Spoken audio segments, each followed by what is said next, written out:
Last time in Long War, we had some diplomatic maneuvering, threats of invasions, and pirate shenanigans, funding the guerrilla war of the pirates, Kislev down to one province, and now tensions are rising once again. After the obvious discovery that it was dwarves who were finding the pirates and dwarves drop all pretense and now openly discuss their business every turn. Upon seeing as how the diplomatic maneuvering did not work, Wulfhart sails his main army to invade the old world, especially the dwarven coasts. Unfortunately, he runs low on gas along the way and decides to land halfway on Bretonnian land, right around here. During this time, I discovered that the best way to deal with trash talking and insults is do not engage. At all.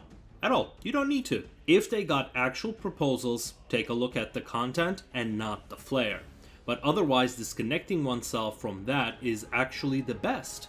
Because Wulfhart's player Korga knows how to pull people into making mistakes, which is a tactic that works best on players that cannot control their ego and their emotions. During this time, Bretonnia was still preparing for the undead hordes, which have only a few turns before they arrive. As such, Bretonnia's response to Wulfhart was a resounding meh.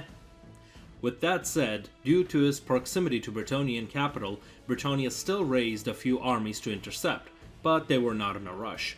They kept their eyes on the prize and positioned themselves to expand and defend their holdings. The war in Lustria, aka South Americas, continues with the usual back and forth between Wulfhart and vampires, with both Dark Elves and Wulfhart just crying out for vampires to die.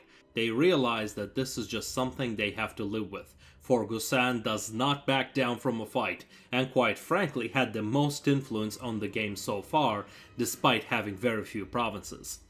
Dark Elves focused on infrastructure. As such, their holdings did not expand much in size, but they have expanded in height, and we saw them fielding some of their tier 3 units with rumors of tier 4 units on its way after seeing the dwarf stack at Karasakarak. Not long after they were escorted to their so-called destination, Dark Elves conveniently disbanded the army and left the dwarven waters. Suspiciously. Speaking of which, dwarves have also built more infrastructure, moved their armies in position, and have started the plans on 2 secret military operations. They shared these ideas with vampires and received the intel as to the troop movements and reinforced areas of the Elves and Wulfhart. Thus, the preparation for Operation Lights Out and Operation Ground and Pound have officially started. These operations would require real-time intel of the enemy troop movement, will take multiple sessions to be sprung. With that said, the vampires are still coming, and dwarfs are amassing their troops at the settlements where they know they will be attacked. The remaining frontline troops have continued to expand to complete the capture of the African coast for very little gain. Cathay is back at full territory and makes their alliance with the dwarves official.